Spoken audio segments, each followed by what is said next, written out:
Welcome to Uncut Interviews with Ashanti. Thank you for tuning in. I'm your host, Ashanti, and I'm super excited to have you join us for tonight's conversations. Make sure to follow us on YouTube at Uncut Interviews with Ashanti for more exclusive content. Tonight, we are going down under to Australia with Latisha Samupo. She's a content creator. She's one of the newest admins of Get Money Meta. She has truly an inspiring story. And I'm really, really grateful for you for joining us tonight. And I'm ready to learn more about you and, your journey through life and as a content creator, and also your journey with Get Money Meta. Welcome. Thank you so much. I'm so excited to be here. Really, no, my hands are sweaty. I had to go for a walk this morning to calm all the nerves, but I'm truly grateful to be here, and it's an honor to be on this podcast. To share my experiences and to also listen into everybody else's experience who has been on here previously. It's exciting. Yes, it is. I'm so happy to have you, and I'm so thankful that you did choose to join as my guest tonight and be able to share your experiences. I want to go ahead and just start off, like if you can go ahead and just let everybody know about yourself, and just kind of introduce yourself and let them know where you're from, because I know we have to make sure that we had the time right, because we're in two different continents. Yes. Okay, where do I start? I will start off with the basics. As you know, my name is Latisha Samupo. I am 34 years old.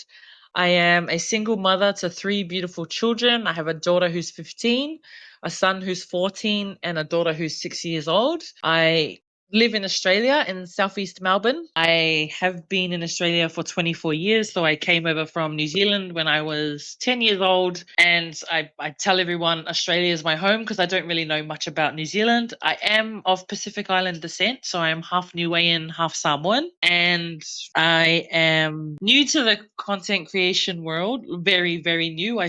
Sometimes I don't even know how to use Facebook. I have to ask Ashanti how to add my email address, simple things like that. So when I say I'm very new to this space, like I've had Facebook for years, but knowing all the ins and outs of how Facebook works, I'm still learning. But yeah, that's me.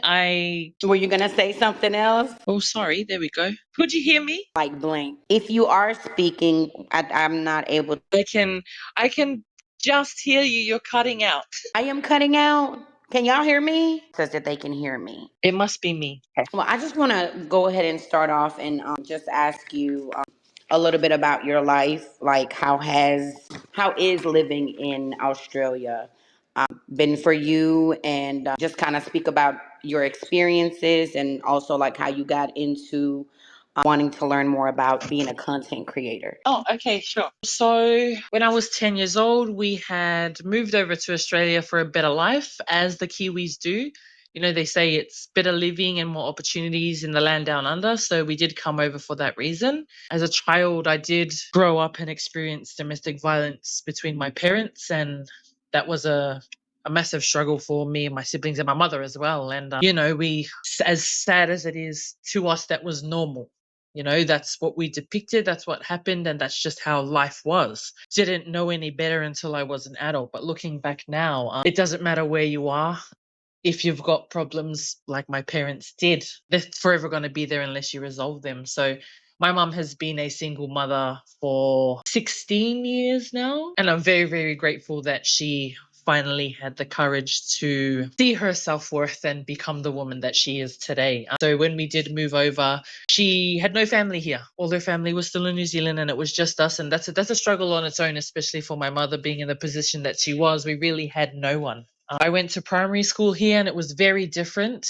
I guess I came over and we were the only Pacific Islanders in our school. So it was very hard for us to adjust, me and my brother at the time, who was going to primary school here. And we found it so weird that the kids would ask us to say six and fish and chips all the time, because to us that was normal, but to them they just love the accent. And now I hear the New Zealand accent now, and I'm like, yeah, that's pretty weird. But as a kid coming over, it's just like, wait, what? Why? Um, my teenage years were amazing. I loved school. I was a part of sports academies. I was an academic achiever, and school was my escape from my home life, I guess. As I got older, I understood that I didn't come from a loving and healthy, happy home, which was very sad because that was all I knew. That was all me and my brothers knew at the time. But finding friends and other kids our age who were experiencing similar experiences was a big eye opener for me, especially not Yeah, knowing it's that, our home situation wasn't ideal, it wasn't okay, and it wasn't safe because we just survived it, I guess. At the age of 16, I was a runaway, as you would say. I knew that being 16 years old, the police had no power to bring me home as I was an independent person. The violence at home was just too much for me, and I ran away to another state. So that was massive for me, being 16 years old, independent, homeless, no support. And I guess I survived that period of time knowing that I had to become better so I could get my brothers out of the situation as they were still living with my parents during that time. so. Let So me me ask you living a in question. another state, I went from Melbourne to Victoria I went from Victoria to Queensland on my own, and I lived there for about a year and a half, and I got pregnant with my daughter. So I was only 17 years old, pregnant, and the father of my children is actually the priest's son. So being 17 on my own, no family, in a different state away from my family, they were trying to force marriage. And at 17 years old, that wasn't for me. So I eventually came back to Melbourne, reconnected with my mom, and she was a single mom at the time. So it was beautiful. I guess we were both learning and growing in our own ways and experiences. But that was the start of the journey for me to be a teen mom, as you would say. Very young, very not knowing what I was doing, but very ready. And I guess having my daughter was a blessing in disguise because she's exactly what I needed to feel what true love was and how it was to feel love in general. At 16 years old, having a boyfriend at the time, not knowing what I was doing, because who knows what Right, you're doing at 16 years old. right. And that was the beginning to me finding me, I guess. It was a blessing in disguise, honestly. And especially to make the reconnection back with my mum, I think I needed that. Becoming a mother, I needed to learn how to be a mother. And who better else than to learn from your mum? Absolutely. Absolutely. Let me ask you some questions though, because you're going pretty fast and I wanna like find some pauses to because I'm gonna forget. Like I have to ask questions. Like growing up That's in okay. I'm so sorry, but you know me, I'm like, hold on now, wait a minute, I gotta ask some things. Because you went deep really fast. Yeah.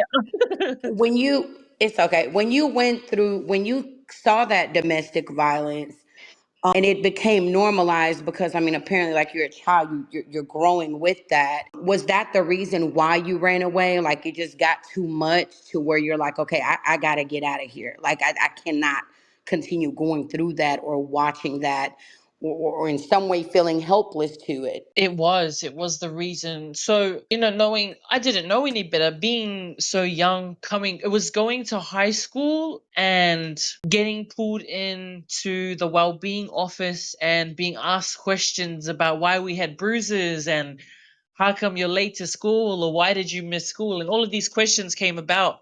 Like I knew I didn't want to feel that way. I never, but I guess at that point in time when we were pulled into the well-being office, they were talking about removing us from the home, separating me and my brothers, and that's one thing I didn't want to happen, to be separated with my brothers, because it was so much for me at a young age to understand that that wasn't okay. Because as Pacific Islanders, at lunchtime everyone's talking about their stories of, oh, this happened to us. We got beat up for this, and my dad hit me because of that. And it was normalized as children to be disciplined in that way. So we just thought, okay, if it's happening to them, then that's okay. Like, and I hated that. Like I'm sitting there in the group of friends that I have, and I'm like, yeah, but that's not nice. That's not okay. And it got to the point where I was becoming so upset and so mad at my mum because I felt, you're supposed to protect us here in this situation. You're supposed to help us.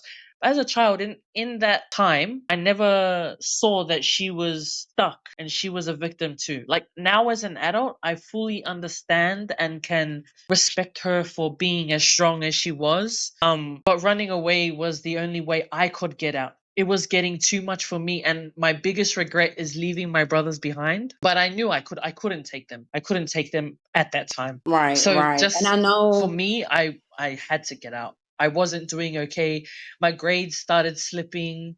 My want to go to school wasn't there anymore. My love for everything that I was doing, like all my sports or my Right. music or my everything, I started to hate life. And it wasn't because I hated life. It was because so much was happening to me. I couldn't comprehend all of it. I was struggling to adjust. I'm so sorry that you had to go through that. And I'm sorry that your mom had to go through that and that became normalized, you know? But I do know that like a lot of like even in my childhood, my father was an alcoholic when I was young. And my dad would beat the hell out of us for nothing. I remember that. And now he wouldn't touch my mama because you know that lady sleep with a gun under her pillow. Like he wouldn't. He knows she crazy, you know. But it's like if she Yeah. would go, like my mom would like go to different countries and work, and if we were in his care and he drank, he would like hit us. Like I never like I mean I got my butt whooped anyway because I was like really really bad. I was just bad. Like I was God, I was bad, you know.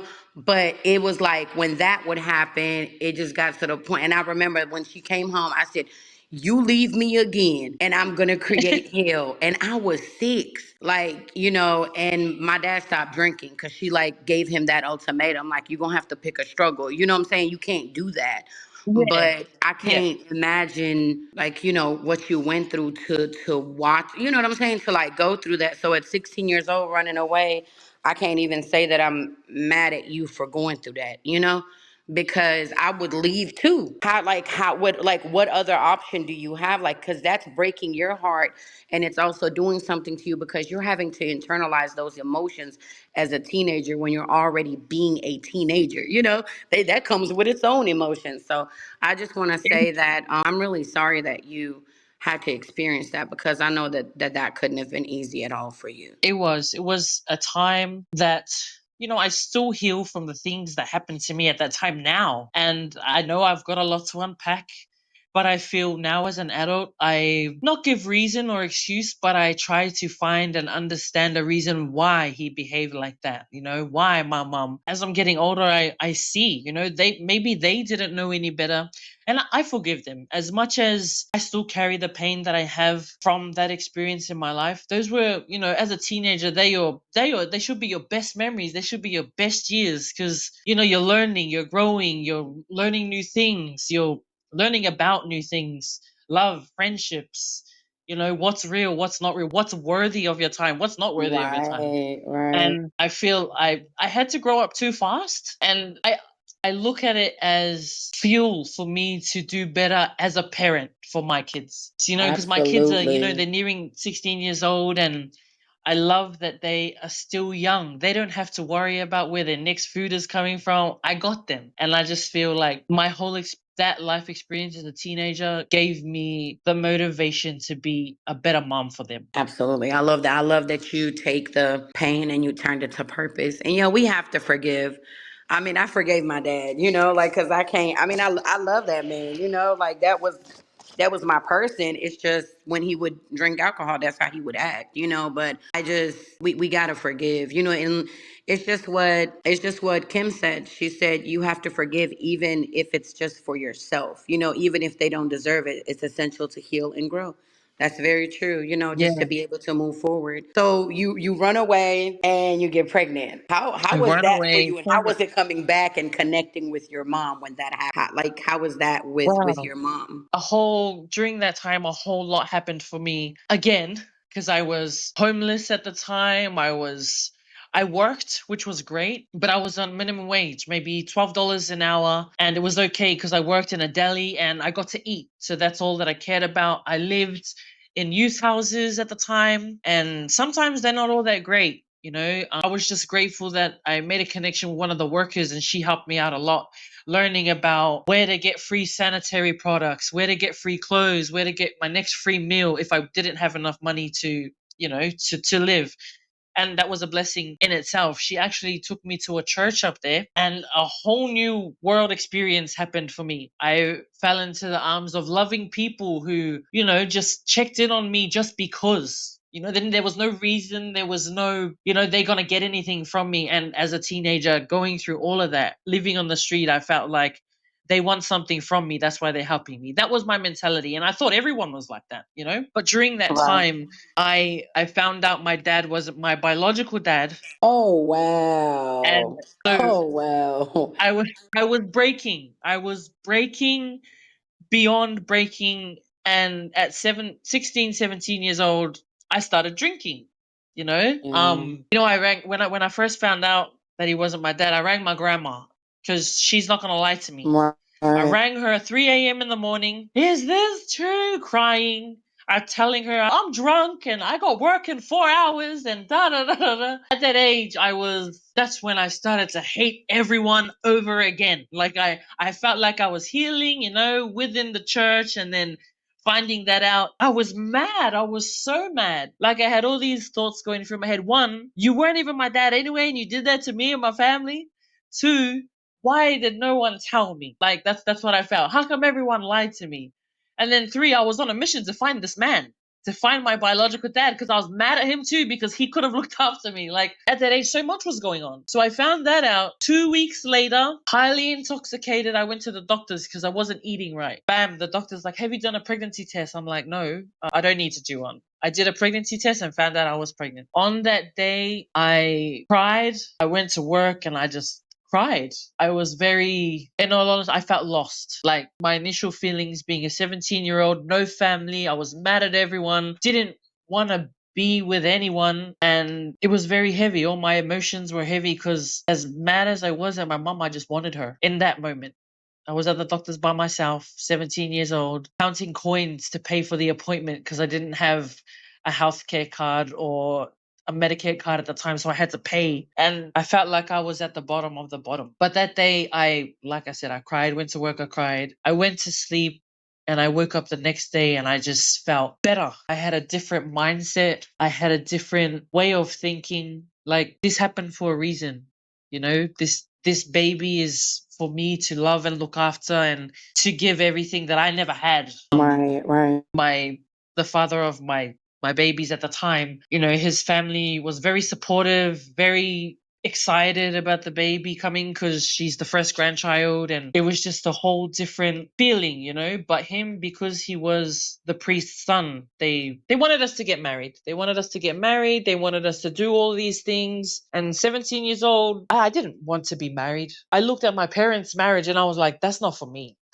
You don't have to be married to prove that you love someone, because I wasn't ready. 17, pregnant, and I was definitely not ready to be married at all. Right. I mean, But you it was had to unpack, you it had was a a lot change of in my life. trauma. You had a lot of I, trauma at that point, too, as a I, child. All that trauma was building up. Everything was just building up. And then, like you said, you finding out that that wasn't your biological father, which I'm so sorry, because I know that's like, that only brought rage out of you, because it's like, wait a minute. You a nobody to me right now. Like that's how you think at that age. Like what? Like I expect, like so you're definitely gonna take it different, because like I said, when you're a child and when you're a teenager and when you're an adult, you do not know, like, until you become an adult, you don't know how to internalize your emotions. You don't know how to deal with like the grief of things and certain things the same way as you can when you're like a mature adult. But when you're dealing with all that trauma, it's just like building up, adding up, edging on. So somebody's coming to you telling you they it, want to marry you at 17. You're like, wait a minute. No, like what? You got to prove that you like it was are going to give me the whole moon and the stars at this point. it was massive. It was a whole lot of. At that time, I felt like, oh, as soon as I felt like I was getting better mentally and emotionally for myself, everything just came crashing down again. And I was like, this why me? That's exactly the question. I was like, why is this happening to me? There's no way. So being pregnant, trying to find my biological father, trying to reconnect with my mom because she's all I wanted. It was a lot. And I think the first person I called after I spoke to my grandma to see if it was real was my brother. So I'm the eldest of four from my mother, and my brother is 2 years younger than me. So we grew up thick as thieves, did everything together, we were best friends.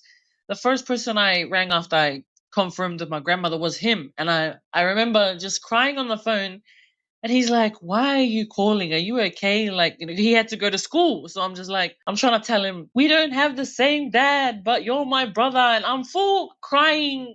Now I look at it, I was hysterical for no reason because he did not give a shit that that wasn't my dad. He was like, "You're my sister forever, regardless of what anyone says or what anything. It doesn't matter who our dad is. We have the same mom." And he honestly gave me strength in that small conversation because I felt like I was losing everything and everyone around me. But he was my safe person.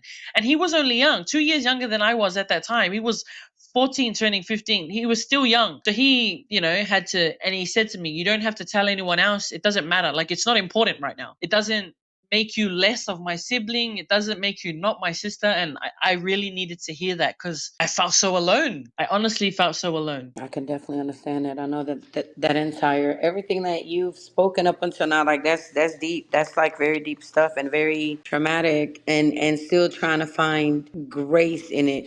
Still trying to find a reason in it. Still trying to be resilient in it. I can't I can't even imagine what you went through. You're definitely resilient and strong for even having to just experience all that. Yeah.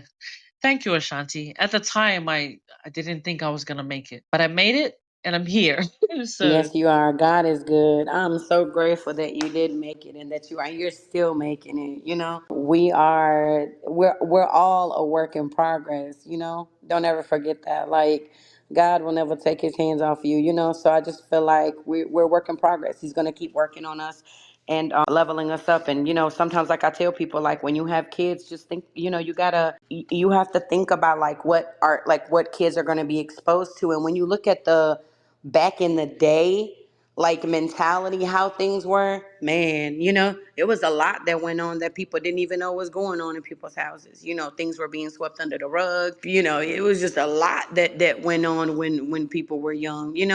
And then it's like when you become into adulthood, a yeah, lot of people don't understand that we carry all this trauma with us. And if we don't heal from it, get help from it, it makes things harder for us because now you have to be an adult and people expect you to be functional in every aspect of it you know like the society's exception for us.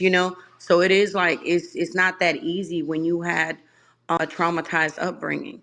But I am proud of you that you're like probably one of the most positive people that I know. And I've noticed that when some of the people that go through the most pain or have endured some of the hardest storms have truly been like the sweetest people I've ever met in my life, honestly. I honestly try. I just wanted, knowing everything that my mom went through, my dad went through, because I know their upbringings were completely different and hard. Like you said, back in the day, it was very different. Very very different. And I look at the fact that they didn't get help for any of that, for any of their trauma. They didn't know how to unpack any of what they went through. And I think that's where a lot of my forgiveness comes from because me trying to heal, unpack, and understand everything that I went through with the supports that I have.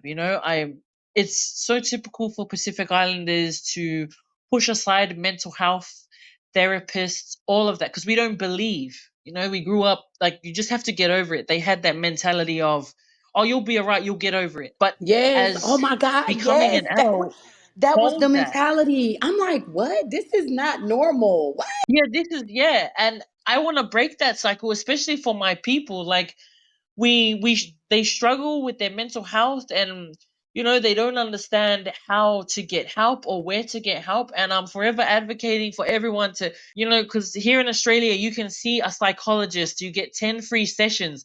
Take advantage of the free sessions because it helped me. And so you can get 10 free sessions every year, and I take them because sometimes you can't go to your family, you can't go to your best friend, you can't go to your partner, your husband, your wife, your children, to unpack all of that because it becomes heavy for them. So talking to an outside, a professional who knows how to deal, cope, and help you with these situations, it's a benefit for you and your life. Absolutely. You're absolutely right. Yeah, take advantage. I'll say this.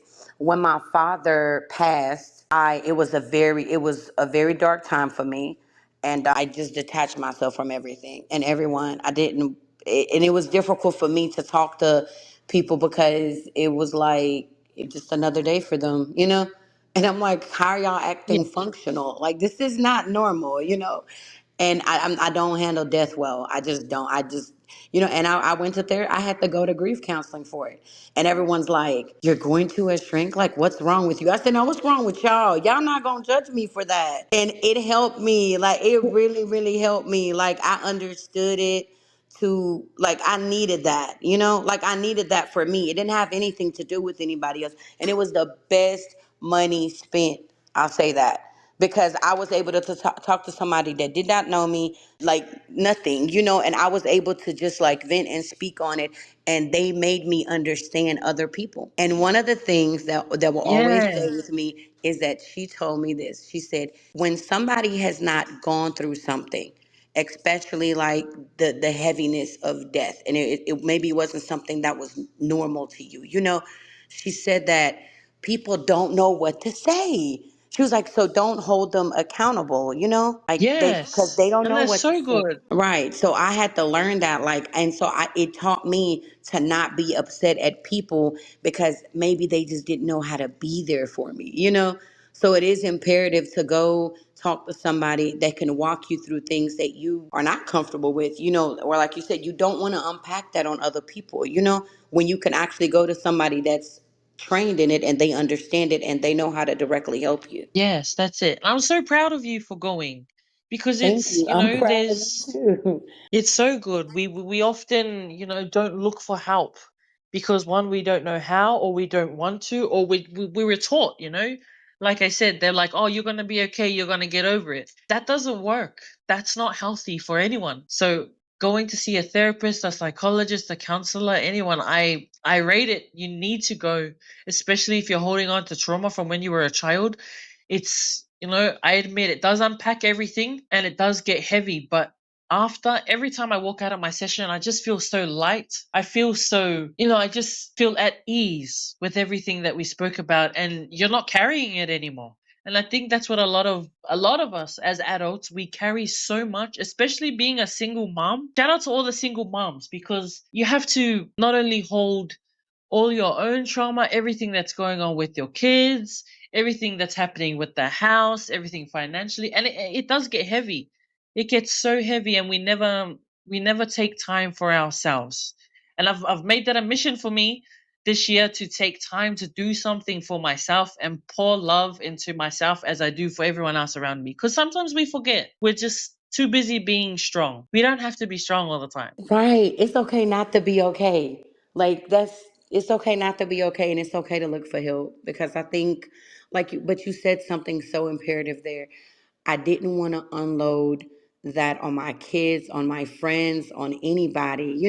That was enough said just in that, cuz you're like, okay, well then if I am just taking all that to them, that's too much, that's too heavy for them, and it shouldn't be their responsibility to have to carry our weight, or our trauma or our whatever we're dealing with in that moment. So let me ask you, how has life been for you now, like since you went through all that, like, or does the story, like, do you want to continue like speaking on how everything happened after you had your first child? Now, oh, now is a whole nother book.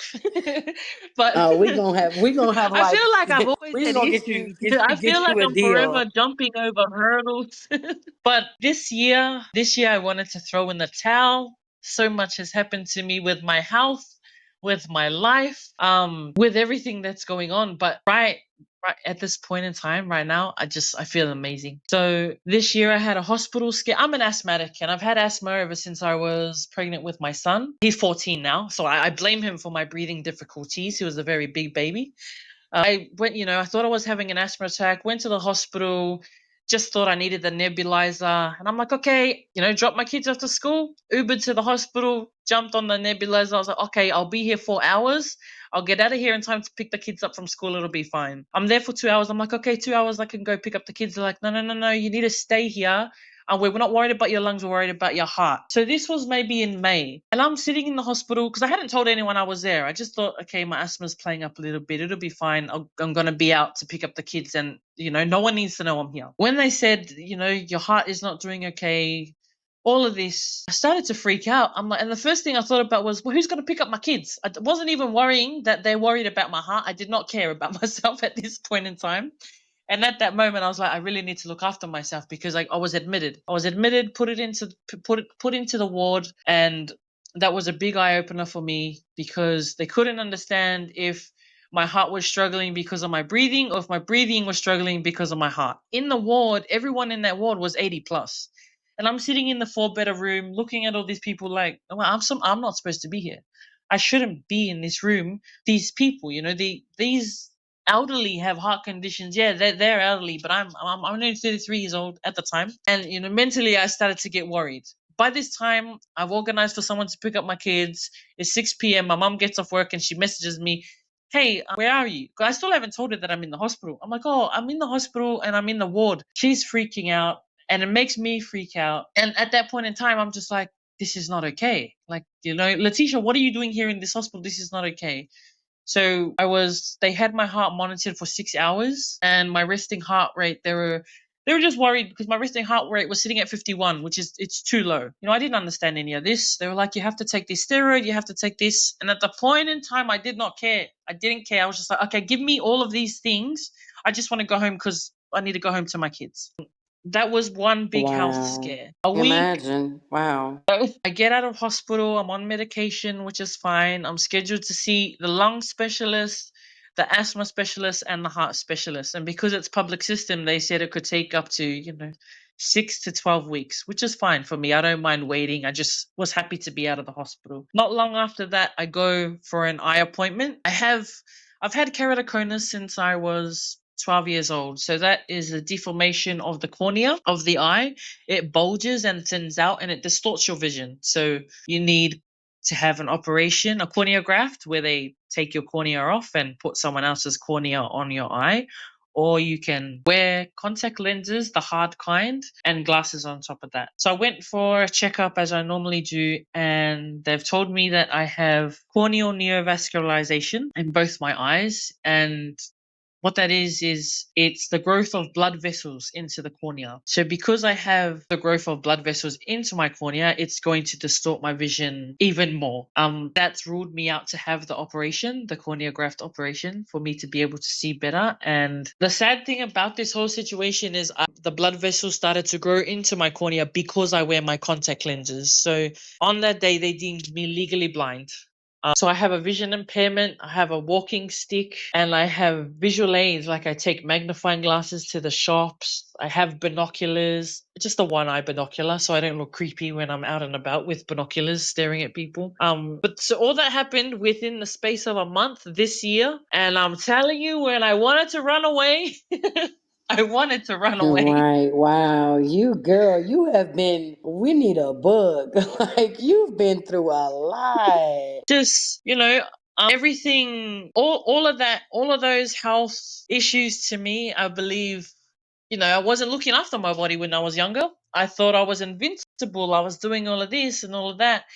And I do take it back to, so this year on December the 12th, I celebrate being 10 years illicit drug free. So That's 10 my years son's ago on December birthday. the 12th, I took my last lot of illicit substances. And I Congratulations. also, in total, 19 months, I was a hardcore full blown addict. And during that time, my children did live with my mother. Right, And right. during that time, I guess, I have a lot of people ask me, yeah, but why did you do that? You had kids. You should have put your kids first. In my mind at the time, I did put my kids first. I gave them to my mother to look after because I wasn't okay. I feel like that time I was strong for too long. Like I didn't get the supports that I needed. I was going through a separation with my first baby daddy, and I was young. I was very young, having to deal with being a teen mom, finding out about my biological dad, reconnecting with my mom, trying to be the supports for my brothers. And I know that's a lot. These are not excuses, by the way. I chose my poison was alcohol. I was a functioning alcoholic who went to work to provide for my children. I was never intoxicated around my kids, but I found something stronger, and it numbed all the pain that I was carrying that I didn't want to deal with or didn't know how to deal with. And it got really bad to the point some days I didn't want to wake up. Some days I thought if I drown myself in all of this, I'm not going to wake up, because I thought I wasn't worthy to be the mother to my children. They were, happy with my mom. They were safe. They were healthy. And I honestly believed that they were going to be okay. They were going to be fine without me. They didn't need me there. And mentally and emotionally, now till this day, my kids are getting older, and during that time, they knew I wasn't around. And we've always spoke on me being unwell. I was very unwell, so I wasn't around. My daughter's 15 now, and she openly asks me questions, where were you, mom? And why did you go here? And why did you do that? And we talk about it. We talk about it. And the saddest part for me, I never go into detail about, what I was doing, where I was doing, who I was with. I just, explained to her how I felt at that time and all the emotions that I was feeling and why I was doing what I was doing. And she, I expected my kids to full look at me in disgust and be like, yuck, why did you do that? Why, you left us behind and you did all of this. But they weren't. They had so much love and support for me in my situation. And I'm forever grateful. I'm forever grateful that they saw me for who I wanted to be, but couldn't, and being so, my kids are only teenagers, 15 and 14, being so young for them to understand that I was in pain and I couldn't be a responsible mother at the time. That it hurts me, but it makes me so grateful for the people that they're becoming, for them to be able to understand at a young age. Girl, you are such an inspiration. And this interview, just things that you are openly opening up about. It's a lot of gratitude there. Like, I'm grateful that you came, just because this is deep, but these are things that are going on every day in our world, and we don't get enough people that really like want to tell their story, So I just want to like salute you for that. And I'm sorry that you went through so much, but I also feel like you made a lot of responsible decisions when it came to your kids, because like some people will put their kids in really messed up situations, and so like even though you felt like you weren't unwell in that moment, you still were well enough and conscious enough to make sure that your kids were somewhere safe and they were taken care of, while you were battling those things. So I salute you and commend you for that, because a lot of people would not do that. And I think like when it comes to drugs and alcohol and things like that, and when it's being abused, I just kind of feel like people will, they're not in that space to even think about their children, but you did. So I mean, and children are incredible. Like children will love us through it all. Like, I mean, sometimes people will say like, what's your purpose? I'm like, my kids, they're going to be my purpose for the rest of my life, because them kids, like I got through a lot in my life because of my kids, they are like the light of my life, and it is one of the reasons why I have always strived to do so much. And I hope no matter what I go through or what I've been through, I put them there, like, nah, I can't have an excuse today, I gotta go do this today. I gotta make this happen today, because their faces, and just how much they love us. Like, they have all the love in the world to give, and that is the reason, like, we're always gonna find ways, even through really, really dark and difficult times. But you are resilient, my girl. You have been through a lot, and I just want to say I am proud of you, that you got through it, like that you're still so positive, that you still see light at every tunnel that you meet, And I understand when you say a lot of people don't want to share their story, and it comes with a lot of shame. It comes with a lot of hurt for everyone. I always say this: I will forever share my story because it happened to me. I lived it. If you're embarrassed by what happened to me, that's on you. Like, I don't understand how you can be embarrassed about what I lived and what I went through. And that's why I'm so open about, everything that I went through. And I do get a lot of people, especially, sometimes my family, they would never understand. I always say this: you would never understand because you never had to walk in my shoes. You didn't never had to choose between this or that. And the saddest Yes. part is when we do speak up about, our struggles and our troubles, we're judged, we're talked about, we're shamed upon, and it shouldn't be like that. I always feel like I want to share my story as proof, as evidence, or as support for others who have been in a similar situation, and to show them that you can come out on top. You can come out at the other end happy and smiling and building a better life for you and your children, because I know I met a lot of people along the way on during that time of my life, and I felt all they're broken, and they just needed someone to listen, someone to be there, someone to support. And I feel like we need to do more of that. instead of shaming people or putting them down. It's hard already, we never know what someone's going through unless they tell you. And I feel that's with me now. A lot of people look at me and like, oh yeah, that's Latisha. She's doing this, she's doing that. I do all that I do because I'm so grateful that I'm still here. I'm so grateful that I still get to be a mom, be a daughter, see everything that I can see, especially with my vision. Like I was given another opportunity just this month, and it's been a lot for me. So every day I make an effort to get out of the house and do something, go and see things that I might not be able to see by the end of the year or next year. We have to make the most of the lives that we have, regardless of all the judgment that comes from everyone, regardless of what we've been through. Our past is our past, and it shaped us to be who we are today. We have to keep moving forward from it. Absolutely. That is incredible. You spoke a mouthful. Like, yeah, you gotta keep going forward, and you're right. Like, you can't go out here judging. Like, find way and find purpose for you, and your story is your story.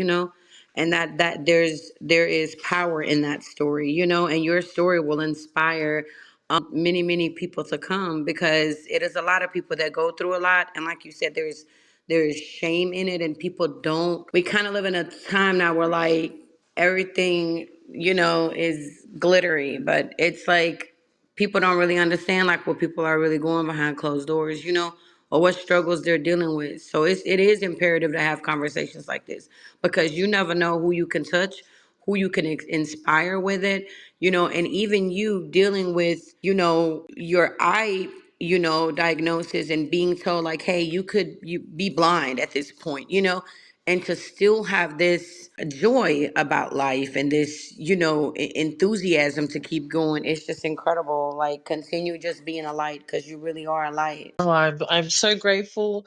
I'm so grateful to be here. I honestly feel like I post all the time. Get Money Meta was a massive turnaround for me, not only in the meta space, but spiritually, emotionally. Like I see everybody's posts and I feel the love. Like I've never met any of you, and I feel like these are my people. I'm supposed to be here. This is where I was supposed to be. Like I didn't stumble across Yes. this on accident. It was we were meant to be together. Alignment. I always say Yes, together we we are are. better I because love we that. it's true.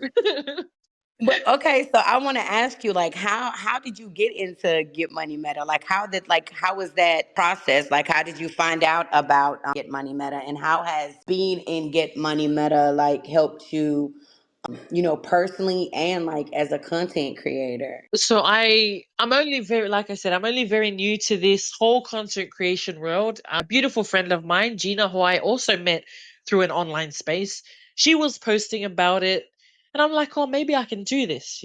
Maybe I can. I'll give it a go. So in July, I started in professional mode, my content creation journey, and I just started adding all these groups. I came across Get Money Meta in the middle of September. So in the middle of September, I joined, reading through all the posts, and I saw how happy everyone was, and all the positivity and all the love and all the jokes, and how in that space I just felt, oh, I'm supposed to be here. And I didn't really know what was going on because all I was told, I was never taught about how to be a content creator, what you should do, and how to get all of this on Facebook. And I didn't even understand, oh, what does groups mean and why am I here? I just saw add group, share your post in group. So when I came across Get Money Meta, I saw everyone shouting out everyone and sharing love to everyone. And it was very different compared to all the other groups that I'm in. Because a lot of other groups are just like, let's engage, let's 10-10 or CMI and blah, blah, blah, and all of this. And I didn't Right. really Thank feel a you. connection to them. I'm Right. like, oh, they just want to get followers. My intention when I first started this, I'm like, oh, I just want to share my story and my life and connect with people who understand me. That was my main goal when I first wanted to come into the content creation space. So this is second week into September I joined. Third week into September I get a message from Errol, and he's like, I see you working. Do you want to be an admin?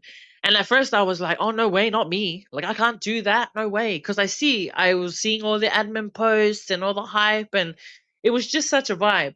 I sat there looking at the message like, oh, and I don't know what it was, but something said to me, this is for you. This opportunity is for you. Take it and run with it and see where you go. So that's third week of September, I became an admin. And then, crazily enough, on the 1st of October, I became monetized. And I didn't know how to feel. I Congratulations, didn't money understand. I king. didn't know, but I was like, wow, that's me.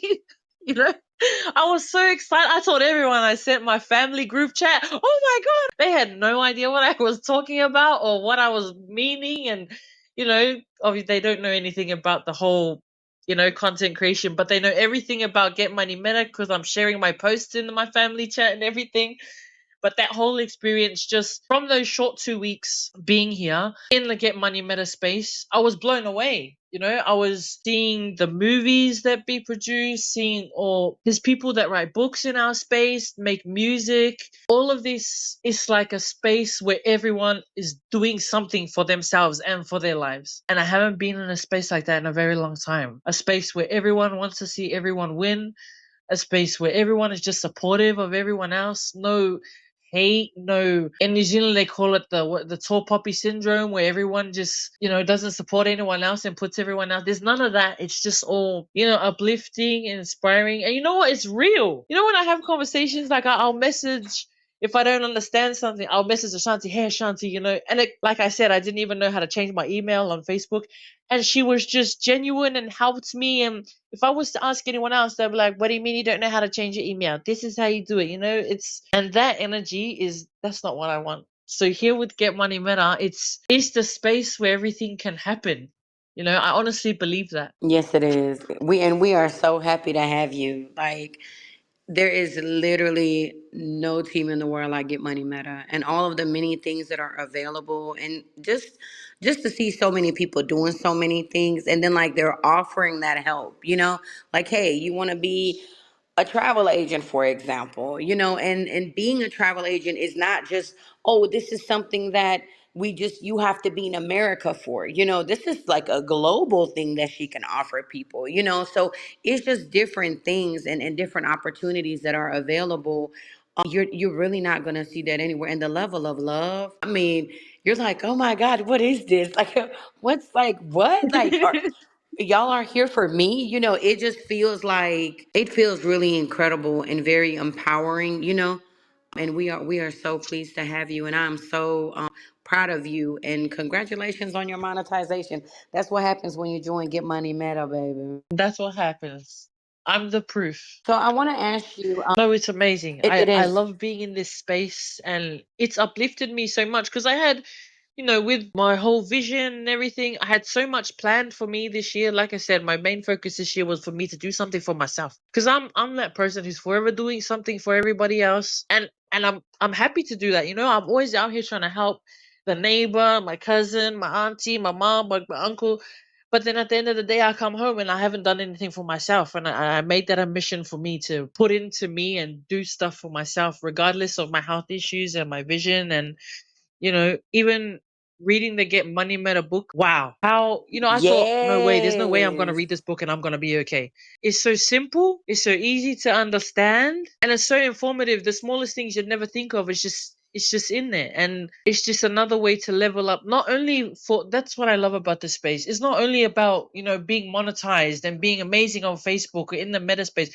It's about improving your own life and your own self and what you want to do. And that's why I love it. That's why I love the space. Absolutely, me too. Yes, it's truly empowering, and even like with the book, a lot of people think that the book is just on content, but it's not. It literally, like, it makes you kind of reflect on yourself. And then on top of that, it's not just teaching you, oh, this is just for Facebook. No, you can actually apply Errol's book to anything, whether it's a business, whether you're building a team, whether you are trying to do content. It teaches you a lot of things, so I just kind of think like it's imperative. But this space, it's only one. It's only one. Like, it ain't. I want to give a shout out to Get Money Meta. If you are trying to learn and really grow and build, please come join us. Get Money Meta. We are on all platforms. You can find us anywhere. It's the place to be. No, that's okay. You go. I wanted to ask you, what's next for you? What are some upcoming things that you'll be doing? And will you let our listeners know how they can find you on social media? Yes. So maybe four. When I found out that my vision was four, or that I had a vision impairment and it's permanent, I actually looked into all ability programs that I could participate in with because I'm classified disabled here in Australia, and there were not very many ideal for my age. Like I said, all a lot of vision impairment support groups and help here. The programs are run for 50 plus, and I don't meet the criteria to go. So I got my Zumba qualification. I'm halfway through my step class qualification and I'm wanting to start running. I've already organized this with a few friends of mine. I'm wanting to start running fitness through dance and movement classes for all abilities. So that's everyone, the elderly, children, everyone, all abilities. You could be blind, you could be deaf, you could be just a very open space that's very inclusive for those who can't find anything for themselves, like I struggle to do that. I also, it will be called No Limits, and I'm also releasing No Limits merch through the program. So that's all up and coming. I'm hoping to get that started by December. That is incredible. Congratulations are in order for you. Yes. Are you also going to be offering virtual classes for some of these fitness things that you'll be doing? Yes, we are looking at which virtual spaces we can do the program on because I have a few family members who live out of state and they have disabilities as well, and they're also finding it hard to find programs that will fit with them. So it's coming. We're still working on it and we're still trying to figure out the whole, because I'm not working at the moment and I do live on government benefits. I need to work out how all that fits in. Right, right. Well, just let us know. Hey, anything that you do, just know you got a whole team behind you that's gonna support it. So y'all heard her. Y'all want to get in contact with her. She's dropping a line that is called No Limits. She's going to be offering fitness and she will also be offering dancing classes and she'll be offering merch that will be dropping soon as well. So make sure y'all look out for that. Where can my listeners find you? What all So platforms are you on? I am on Facebook, Instagram, and TikTok. Facebook and Instagram is just Latisha Samupo, and my TikTok is Auntie Tish. Auntie Tish, I love that. Okay, y'all heard her. So y'all can go ahead and head over to Facebook, Insta, and TikTok. On TikTok, she's Auntie Tish. Make sure you guys follow her and support her, support all of the endeavors that she is doing. What do you want to leave our listeners with? Any lessons, life lessons that you want to leave them with? Any advice that you want to leave them with? And what do you want them to? What do you want the listeners to take away from this conversations that we've had tonight? I honestly want the listeners to, one, love yourself always. Take time for yourself, take time for your health, and do what makes you happy. And every day, I say this every day. I say, yes, the fuck I can. Every day. Even if I think I can't, as soon as I say that, I feel like I can. Because when you believe, that's only the beginning. Absolutely right. That is right. Definitely gotta love yourself always. Take time for yourself. And once you said yes, we can. So that's what we're gonna Yeah. do. You're right. Like if you believe in yourself, it makes it easier for other people to also believe in the visions that you have. Because we set the tone. We set the tone in how we want people to treat us. We set the tone in how we are accepted. And you definitely got to go out there in the world and just do it. That's the first step. I don't care where you're at in life, how old you are, what the circumstance looks like. Just do it. Even if you fail, keep doing it. Because you're not gonna know what works until you just really get out there and try it. That's it. An honor to speak to you. You are truly a superstar and a hero in so many ways. Continue being a light in the world. You have went through a lot. I hope one day we'll get a book from you because, or maybe you'll come back on my show and we can talk more, into more details of everything that you have explained. But I truly just want to say thank you. I know my listeners, we got a full house, and everyone is just congratulating you, telling you that they're so proud of you and how much they love you and are just grateful, that you kept moving forward. So I just want to say thank you so much. I truly appreciate you for joining us this evening.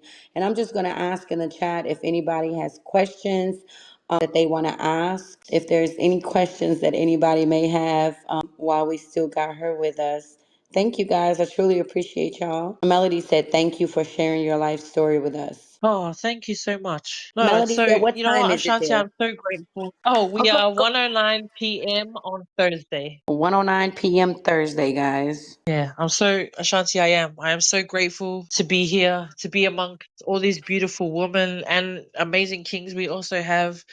It's been a long time. I've always wanted to share my story, and this was a very safe space and a very, you made me feel comfortable in talking about my life because it's not very often you feel comfortable and safe sharing the hardest parts of your life with people. And I'm grateful that you gave me the opportunity and the space. Always, and you better come back. Always, because when that merch drop and them classes drop, I need you back so you can tell me how everything is going. What else new is? Just know that this is always going to be a safe space. I feel like all of us have been through a lot. All of our stories are different, but I just thank you so much for being strong and brave, and doing it because people just need to know. People need to see that none of us live perfect lives. We all come from different backgrounds, different situations. But to be able to come together in a space like Get Money Meta, to be valued, to be heard, to be able to be a family, it just feels amazing. And like you came in and you've just been light. I see you everywhere. You're so uplifting. You're so positive. Like, don't ever change that about yourself because it's beautiful. We need more of that. So I just want to say thank you. I truly appreciate you. Thank you. I appreciate you too. You're welcome. I do want to say if you are experiencing domestic violence or mental health crisis in the U.S., National Domestic Violence Hotline is 1-800-799-SAFE. That's 7233. Or you can text START to 88788. Or you can go thehotline.org. It is free, it is confidential, 24/7 support for anyone facing abuse. So I just needed to put that out there as well if anyone is dealing with that or facing that at this time. Well, I just want to close out. I want to give a big shout out to my listeners. Thank you guys for joining us tonight. You guys are also going to be able to go on my YouTube channel where my podcast episodes are at, Ashanti Uncut Podcast. So you guys can just check out all the episodes that we have there. I want to give a big shout out to Get Money Meta for just opening doors, continue opening doors for so many of us. And I just want to see all of us win, and I want to see all of us do some incredible things. But thank you so much for joining us. You have yourself a great Thursday, and I'll see you again. Yes. Thank you so much, guys. And thank you for tuning in. It's an honor to be a part of this. So You know, grateful. the honor is all mine. Thank you. I appreciate you.